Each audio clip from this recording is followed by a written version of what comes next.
बिस्मिल्लाहिर्रहमानिर्रहीम। अस्सलाम वालेकुम व्यूअर्स, मैं हूँ बिनते आदम और उम्मीद करती हूँ कि आप सब खैरियत से होंगे। गरीब नवाज की बात सुनकर वो गरीब नाबीना ज़ारो की तार रोने लग गया, हिचकियाँ बंद गई। ख्वाजा साहब ने फरमाया, अल्लाह के बंदे आखिर बात क्या है? वो नाबीना रो कर कहने लगा, ऐ मुझसे मेरे हालात पूछने वाले, जरा ये तो बता तेरा नाम क्या है? मुअज़्ज़ज़ नाज़रीन, वीडियो का आगाज करने से पहले आप सबसे दरखास्त है कि अगर आप मेरे चैनल वॉइस ऑफ बिनते आदम पर नए हैं तो प्लीज मेरे चैनल को सब्सक्राइब जरूर कीजिएगा। तो चलते हैं वीडियो की तरफ। एक मर्तबा ख्वाजा मोइनुद्दीन चिश्ती अजमेरी रहमतुल्लाह अलैह ताला सरकार गरीब नवाज ईद की नमाज पढ़ने के लिए तशरीफ ले जा रहे थे और उम्र मुबारक अभी 10 बरस की है। आप जानते हैं कि ईद के मौका पर मुसलमान किस कदर खुश होते हैं। हर घर में खुशियाँ बिखर रही होती हैं। हर मोहल्ला में खुशियों के ठाठे मारते हुए समंदर नजर आते हैं। हर शहर में मुसलमान अल्लाह का शुक्र बजा लाने के लिए तरह तरह की खुशियों का इजहार करते हैं। हर मोमन नए कपड़े खुशबू लगाए अपने बच्चों को खुशी खुशी लिए ईद की नमाज का एहतमाम करता है। चाहे अमीर हो या गरीब, चाहे सेठ हो या मजदूर, चाहे ताजिर हो या दुकानदार, चाहे अफसर हो या मुलाजिम, चाहे बड़ा हो या छोटा, चाहे मर्द हो या औरत, बच्चे हो या बच्चियां,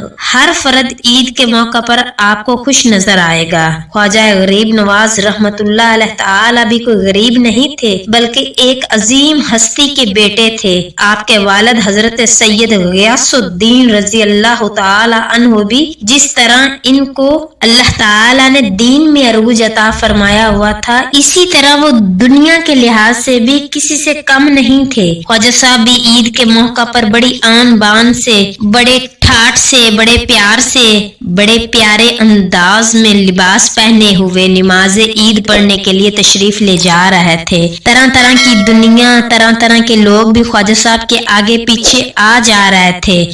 चलते चलते ख्वाजा साहब सड़क के एक किनारे पर रुक गए। आपने क्या देखा? एक लड़का नाबीना सड़क के किनारे पर खड़ा है, बाल बिखरे हुए हैं, लिबास फटा हुआ है, हाथ में मामूली छड़ी पकड़ी हुई है और बड़ा परेशान दिखाई दे रहा है। हजरत गरीब नवाज से ये मंजर कैसे देखा जा सकता था, जो थे ही गरीब नवाज, जिनको रब ने लक़ब ही गरीब नवाज यानी गरीब को नवाजने वाले, गरीबों का सहारा बनने वाले, गरीबों से हमदर्दी करने वाले थे। ख्वाजा साहब इस नाबीना लड़के के पास तशरीफ ले गए और जाकर सलाम फरमाया, अस्सलामु अलैकुम या अब्दुल्लाह, सलाम हो तुझ पर है अल्लाह के बंदे। उस नाबीना लड़के ने सलाम का जवाब दिया और गरीब नवाज ने फरमाया, भाई साहब क्या बात है, आज पूरा शहर अल्लाह की नेमतों का शुक्रिया अदा करने के लिए खुशियों में डूबा हुआ है। हर इंसान के चेहरे पर खुशियों के आसार हैं, लेकिन तू है कि ना तूने गुस्ल किया है,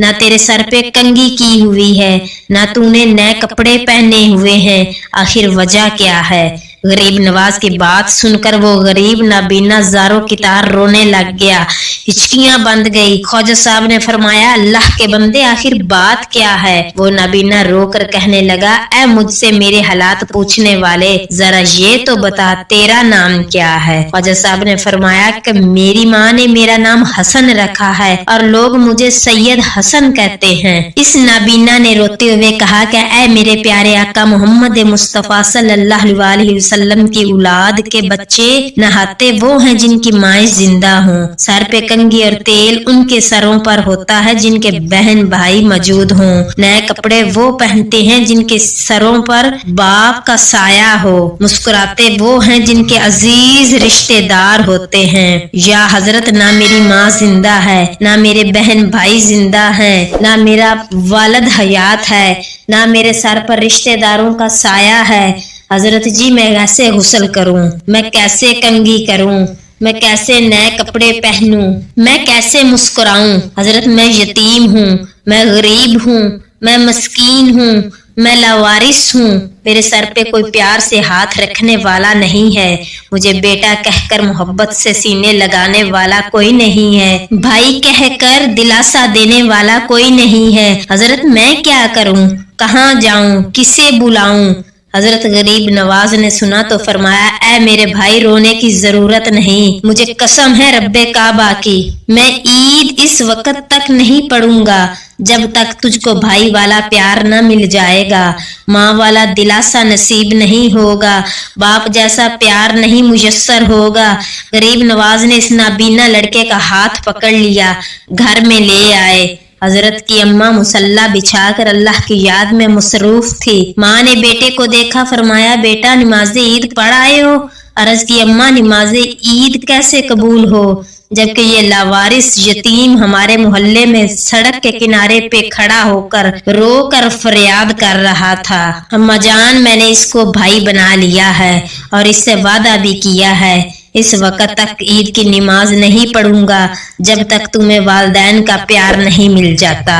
اے اماں میری لاج رکھ لینا، اس کو اس در سے نہ ٹھکرانا، نانا مصطفیٰ علیہ السلام کی طرح تو بھی اس کو سینے سے لگا لے۔ یتیموں کو خوش کرنے سے خدا اور مصطفیٰ علیہ السلام راضی ہوتے ہیں۔ ماں آگے بڑھی، کہا بیٹا جس کملی والے کا تو بچہ ہے اسی رسول صلی اللہ علیہ وآلہ وسلم کی میں بھی نواسی ہوں۔ بیٹا جیسے تو مجھے پیارا ہے آج کے بعد یہ بھی مجھے ویسا ہی پیارا ہوگا انشاءاللہ۔ غریب نواز نے یہ بات سنی تو خوش ہو گئے۔ یتیم نبینا نے سنی تو دعائیں دینے لگ گیا۔ جب یتیم خوش ہوا تو گویا خدا کی طرف سے غیبی آواز آئی، پہلے تو والدین کا حسن تھا لیکن آج قدرت خداوندی کی طرف سے تمہیں غریب نواز کا لقب دیا جاتا ہے۔ حضرت نے اللہ کا شکریہ ادا کیا اور پھر اس لڑکے کو غسل دلوا کر اپنے جیسا نورانی لباس زیب تن کرا کر عیدگاہ کی طرف چلے۔ لوگ دیکھتے تھے تو پتہ نہیں چلتا تھا کہ یہ نابینا غریب نواز کا اصلی بھائی ہے یا منہ بولا، اور وہ نابینا لڑکا چلتا بھی جاتا تھا اور کہتا بھی جاتا تھا سنانے اپنی بربادی کے افسانے کہاں جاتے، تیرا در چھوڑ کر میرے خواجہ یہ دیوانے کہاں جاتے، ہمیشہ بھیک ہم نے اس چوکھٹ سے پائی ہے، ہم اپنا دامن امید پھیلانے کہاں جاتے، تمہارے سر پہ خواجہ تاج ہے مشکل کشائی کا، ہم اپنی الجھن اوروں میں سلجھانے کہاں جاتے، جابینوں پر نہ ہوتا نقش اگر اس آستانے کا، غلامان معین محشر میں پہچانے کہاں جاتے، درے خواجہ پہ بگڑی قسمتیں بنتی ہیں، اے عرشی ہم اپنی لوہے پیشانی بدلوانے کہاں جاتے۔ اللہ تبارک و تعالی ہم سب کو اولیاء کرام کے نقش قدم پر چلنے کی توفیق عطا فرمائے۔ اگر آپ کو میری ویڈیو اچھی لگی ہو تو پلیز لائک، کمنٹ اور شیئر ضرور کیجیے گا۔ ملتے ہیں نیکسٹ ویڈیو میں، تب تک کے لیے میرا اور آپ کا اللہ